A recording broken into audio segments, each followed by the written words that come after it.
好好干啊！等一下，我让我的表弟给你涨涨工资，听到没有？啊！哎，拿着，一天天的就知道玩手机。你看我从早上忙到现在，忙都忙死了，都不知道帮忙。哎，表姐挺勤快的呀。表弟，你啥时候来的？啊，我刚过来啊。是啊，你怎么上班玩手机啊？老板，我没有玩手机，手机就在你手上，还没玩，谁玩啊？你说我玩手机是吧？老板，我一表我的决心，我以后都不玩手机了。哎，你不是，你的态度可以啊，好吧？其实今天来呢是给你们发奖金的啊，好吧？来，这是你的燕子，拿着。好，谢谢老板。那表弟我的呢？你的呀，你看啊，这个手机弄到水里面去了，是吧？这估计地下待会儿还得打扫一下，下面又溅出来的都是水。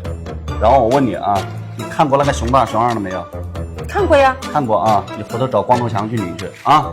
找到强，我告诉你啊，我的手机待会儿要是坏了，开不了机，我就找你。你找我？我还没找你的事，你找我。老板来了你就把手机往我身上塞，活该！完了，开不